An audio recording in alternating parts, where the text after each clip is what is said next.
You know what's not funny? When people are discussing trades involving Lions players that don't need to be traded. And PFF and Spotrac talked about 2 players that we're going to get into and discuss, A, if it even makes remote sense, like any sense at all, and then B, would you be open to it? You know, like A, will the Lions actually do it? And B, what would you do? So John actually, Macaroon, shout out to the doc, he wrote an article. It's not from John. This isn't John's like idea. This is he reported it from another place. So don't go at the doc for it. He's just the messenger. But they talked about 2 players on the Lions that could be traded in the future. It's like an article. It was like a PFF and Spotrac thing where it's like surprising candidates kind of thing. Okay. Surprising trade candidates. And the Lions, 2 players. I don't know if this is surprising because we talked about it yesterday and people are talking about it. Amik Robertson. Here we go again. And then B, the other one. This is a big one. Is Alex Anzalone. It's a big one. Alex, yes, the Thor, the Italian stallion, Alex Anzalone. And what they talked about is it's a list. What they're talking about is it's players entering the last year of their deal. So that's what and then they look at the Lions having to sign all their guys, all that stuff. So that's where they're coming from. And with Robertson, what they were talking about, what they argued is Robertson's in the last year of his deal, and you have Ennis Rakestraw, who was a second-round pick, who could play nickel for you. So that's the reasoning for that. And then I'm assuming and then they also signed Maddox, which they brought up, which I don't know how that makes sense. I don't want starting over Rakestraw. But they brought up for Anzalone, he's the more, they wrote, he's the more unlikely guy. But he's in the final year of his deal, and you know they have a collection of linebackers. They might even draft another one. So that's kind of where they're coming from, basically, with both those. But A, does it make sense for the Lions? Would they actually even consider it? And then B, would you actually be open to any of those guys? What do you guys think about that? So A is what was A? Does it make sense? Would the Lions actually do it? Do you think? And then B, what do you think about contractual wise? Like if they're on the last year of their deal, I would say that's most likely when players in the NFL are to be traded. So, you know, you get something out of it and you don't end up just moving on.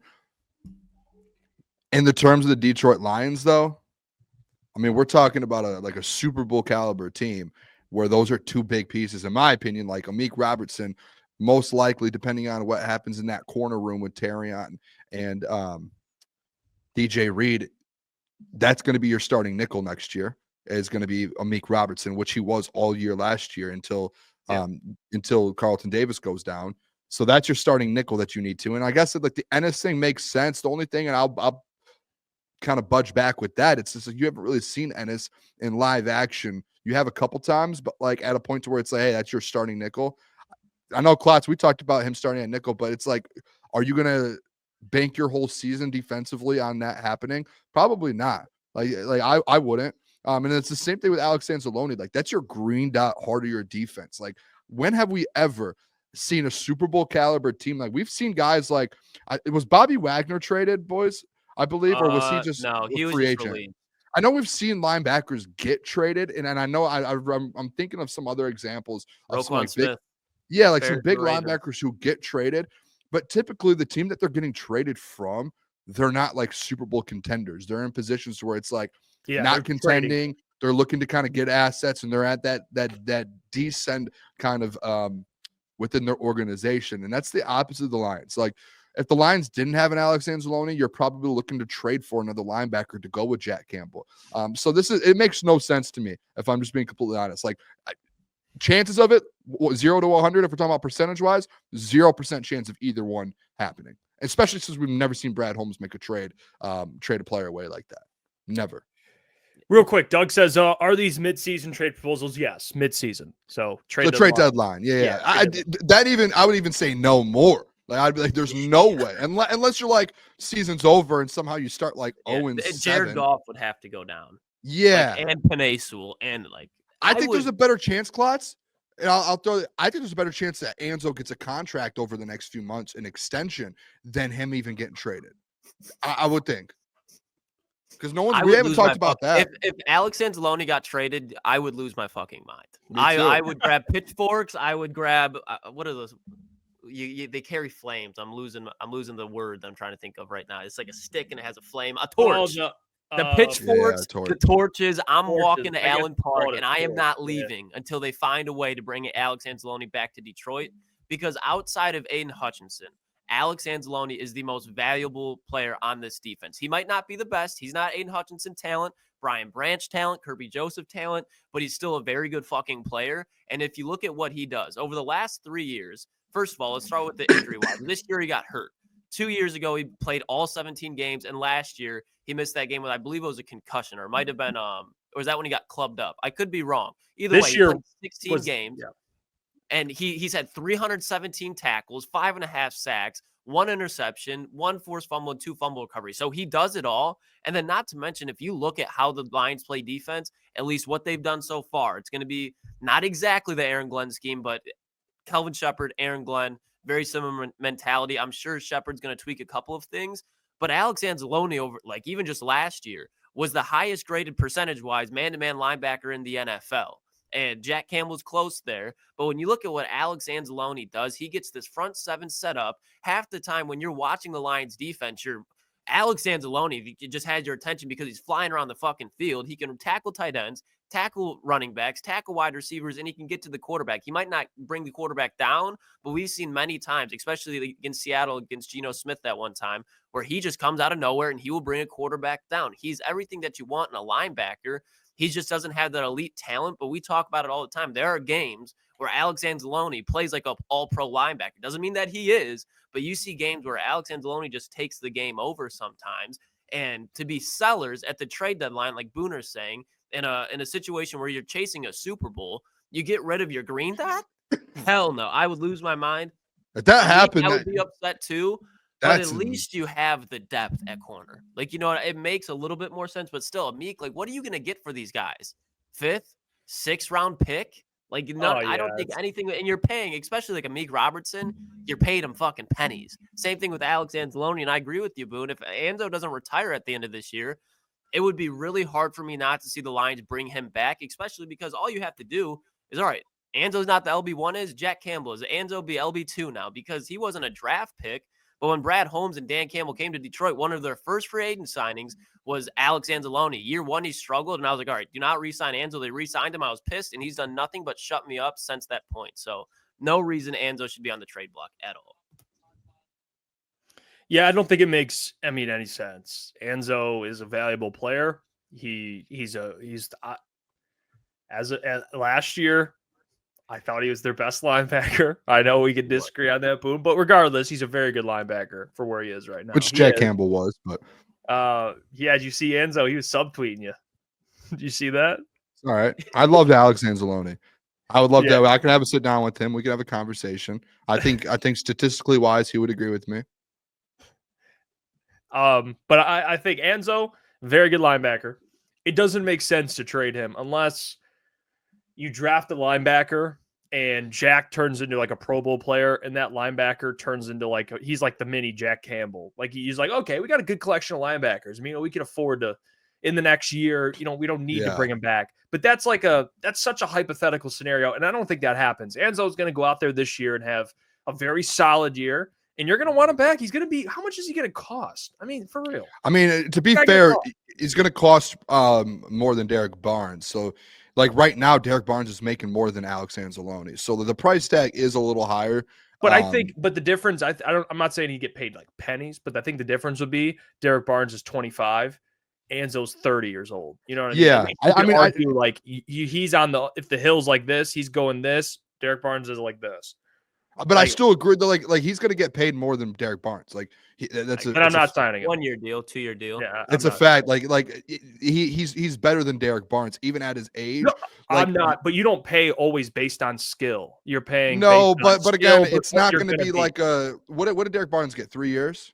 3 years. Pretty much 8 a year. The extension will be like, it'll be like a 2-year extension if Alex Anzalone gets signed again. It won't be a long-term thing. It'll be like hey, this is probably one of your last deals in the NFL.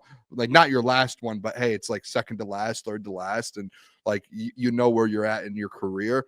So hey, we'll give you 2 years, and it's going to be more than Derek Barnes, which I think is fair. Like I would pay the money just knowing what he provides to your team. Like it's worth the money. And you know, like, hey, in a year or two, that's off the books, but you need to find a new. Jack kind of steps into that spot, and then you move on. So I think you just have to time it out right.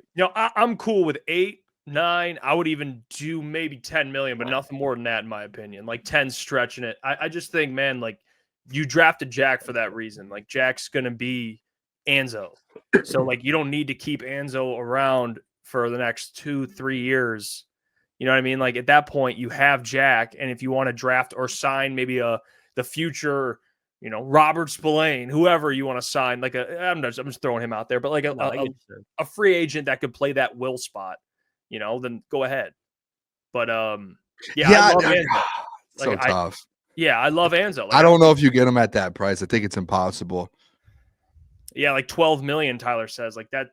It's gonna have to be, dude. I mean, Zach Barnes just got 17 a year, and I know he had like an All-Pro year. And we got to have a real convo then, man. 12's too much money. I think you just have to line it up with Jack Campbell's extension. That's all it has to be. No, it's not just Jack, because you have. Look at all the players that are due. It's not. I see what you're saying, but the importance of Alex Anzalone, it's you have to pay again, and this is one of the Klotz's points that I love. It's like you're paying for what you get. Or whatever that kind of quote, and that's what it is with Anzo. Like you saw how much he was missed last year. I know we had this argument to where I'm like, well, but like what he is to your football team. He's your green dot. He's the heart of your defense. Whether the production is going to be there or not, like you're paying for that. And it's like, hey, are you willing to miss that? Like, is someone willing? Like, I think Jack is going to become a lot better linebacker this year than him. But you're losing a big time vet in that room. Yeah. So then you're fine. If Jack becomes a better linebacker than him this year, that's where it's just one of those things where it'd be easy to replace the talent, but I think Alex Anzalone again, and it could sound cliche, but I think Alex Anzalone is one of the smarter linebackers in football. This is still a very young defense. Like if Dre Greenlaw got paid basically $10.5 million this year over 3 years, I'm not going to be mad at a 1-2 year deal where Alex Anzalone is getting paid $22 to $24 million.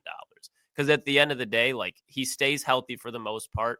When he was in New Orleans, first season he was there, he only played 4 games. As far as like, this not injury, he just didn't play much. Like he was behind DeMario Davis and a bunch of linebackers there. Second year played 16 games. Next year played 2 games, 16 games, and then he goes to Detroit. So he's really only played pretty much 2 seasons before he got to Detroit. He's 30 years old, but honestly, he plays like a 28, 29-year-old linebacker. I don't think Alex Anzalone is just going to drop off. I think if Alex Anzalone were to leave, he'd be one of the pieces that we missed the most so far from Detroit Lions players leaving this team. I would say the most. At the vets, if you look at the vet, like that's a tough vet to just be like, yeah, we could step away from. And honestly, like I would, the conversations could change year after year. But right now, we got to see without Anzo, the full defense as a whole, that front 7 and the adjustments and the audibles that I keep talking about. That's a big deal. Sick Argument says, I'm still not getting how he thinks Campbell's play negates Anzo. They play 2 roles that are needed. A better Jack doesn't get rid of the will position. Never said that. My point is, if Jack's a better linebacker, and which he will be this year, like he's like, oh, this guy's a stud. I think it again, same thing with the Kevin Zeitler argument. It's like Kevin Zeitler's better than Mahogany, but Mahogany, you're paying him what? It's cheaper. And I disagree. I would put Anzo almost as like, and you're gonna hate this. And I'm not saying Kevin Zeitler's obviously older, but that's like how I think the Lions should look at it. If Anzo's asking for 11, 12, 13. Do you know what I'm gonna say, Klotz? Go ahead. Do you know what I'm gonna say? I have an idea, but it's not the Zeitler comparison. Don't take this in the way of like accolades, but it's like the Frank Ragnow. It's the heart of the defense. To Frank, he is the center. Frank's the best center. I know that's what I said. Accolades wise, take that away, but I'm saying the heart of that offensive line, your best unit. You rip Frank out, boom, that's tough. Anzo is the middle piece in the heart of that defense, the green dot, the guy that makes the engine run. He is the gasoline of it that keeps this thing going. It's like just ripping him out. I'm talking about. I'm not talking about play wise. I'm not talking about money. I'm not talking you're about. Talking like the guy was the best linebacker. No, but you're not. You don't listen. Which you would to me. agree with. You do not listen to my points. I'm talking about what he provides as a leader and a value in that room. I'm not talking about when it comes to he gets this many tackles and he's done. No, because we know Jack is skill wise better. We know that, but it's what he brings to that defense. That's what it is. Hey, what's going on there? It's Jeff Iafrate. Appreciate you for finishing the video. You can check out one of the videos here suggested or show support by commenting, liking, and subscribing. And buy your merchandise, officialctsports.com.